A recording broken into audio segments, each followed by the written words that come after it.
Yesterday I mentioned that we should be the kind of people who weep over lost souls.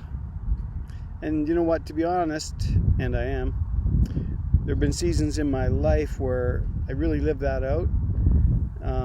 But most seasons, I would say those seasons of tears are few and far between. I try to find a quiet place, but if the wind is too loud, I'll have to re-record this. You know, here's one way to sort of stir up your heart for the tears again.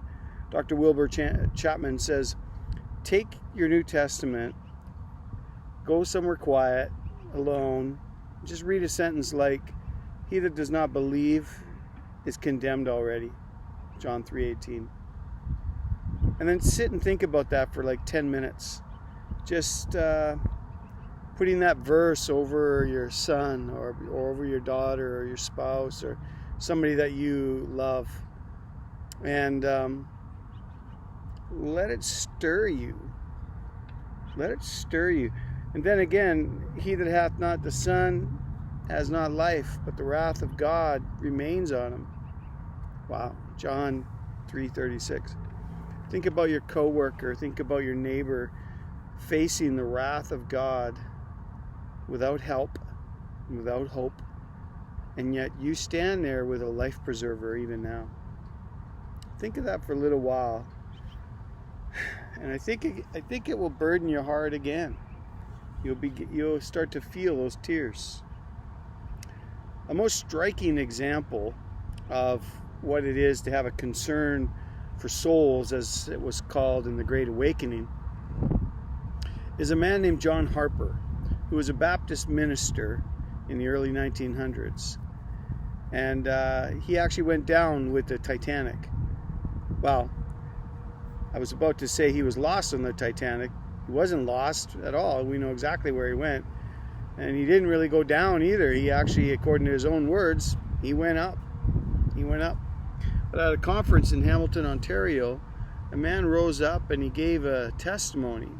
He said, 4 years ago when I left England on board the Titanic, I was a godless sinner.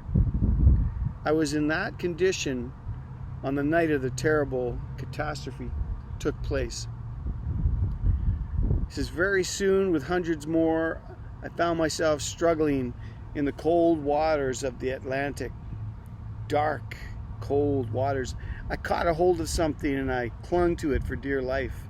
And the wail of awful distress from the perishing were all around me, ringing in my ears, when there floated near me, by me, a man who too seemed to be clinging to something.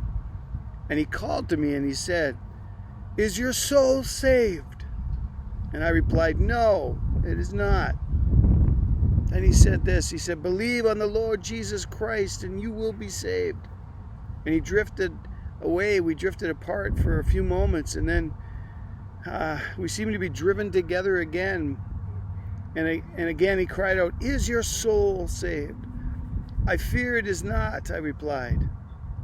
Then if you will but believe on the Lord Jesus Christ, you will be saved. That was his further message to me of intense appeal to me. But again, we were separated by the rolling waves and currents, and I heard him call out this message, the same intense message, to others as they sank beneath the waters into eternity. It was the last he saw of him. But there and then, with 2 miles of water beneath him, in desperation, he cried out to Christ to save him. Quote, I believed upon him and I was saved. And in a few minutes I heard this man of God cry out, I'm going down, I'm going down. And then, no, I'm going up, I'm going up. And that man was John Harper. And he said, I must be the last convert of John Harper. He had a concern for souls. What would we do?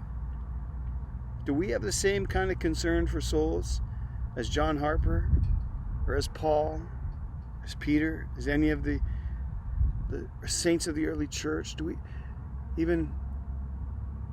we have a concern for souls? Not even comparing to anybody else, but just do we have a concern for souls?